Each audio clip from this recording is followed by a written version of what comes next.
পাঁচ, দুই চার, দুই চার এক, তিন চার পাঁচ, দুই দুই এক চার পাঁচ, তিন দুই এক চার পাঁচ চার এক, দুই দুই চার দুই পাঁচ এক, ধা দিকে দিকে দিকে দিকে দিকে দিকে দিকে দিকে দিকে দিকে ধা ধা ধা দিকে ধা।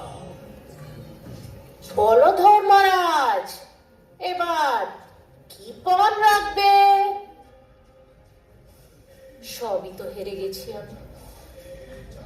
রাজ্য, প্রতাপ, ভ্রাতা, গৌরব সব কিছুই হারালাম পাশার নিশ্চিম ছকে।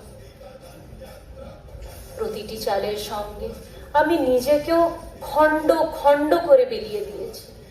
জিততে চেয়েছিলাম ন্যায় দিয়ে, কিন্তু বুঝিনি এই খেলায় ন্যায়ের কোনো স্থান নেই। আজ আমি নিঃস্ব, আর তো আমি রাজা নই। তবুও যদি কিছু থেকে থাকে, সে কেবল আমার লজ্জা। তবু বলো শকুনি, আর কি পণ রাখবো? নিজেকে?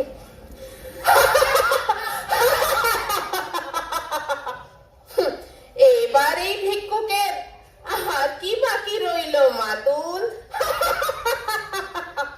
সবই তো হেরে গেছি আমি। কিন্তু তোমাদের পঞ্চপাণ্ডবদের প্রেয়সী দ্রৌপদী তো এখনো রয়ে গেল অবিজিত।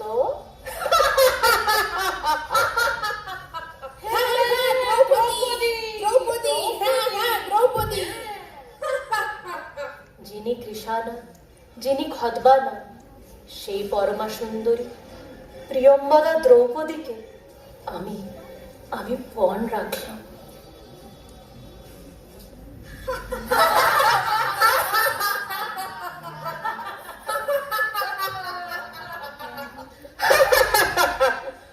ভ্রাতা দুঃশাসন, যাও আমাদের নতুন দাসীকে শীঘ্রই নিয়ে এসো।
সে তুলে দিল প্রিয়ম্বদাকে। ধর্মপুত্র? কিসের ধর্ম? ক্রীড়ার নেশায় কি ভুলে গেছিল সে স্বামী ধর্ম, প্রেম ধর্ম, মনুষ্য ধর্ম? সকামিত্তে নিজেই কি অন্ধ হয়নি সে?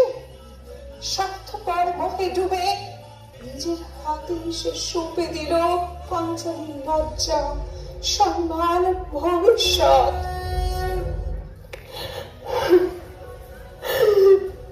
আমি মৃত্যু, আমি আগুন, এই অধর্ম সভার অন্তর্যোগ আমি, চাজ্ঞা শ্রেণী দ্রৌপদী আমি।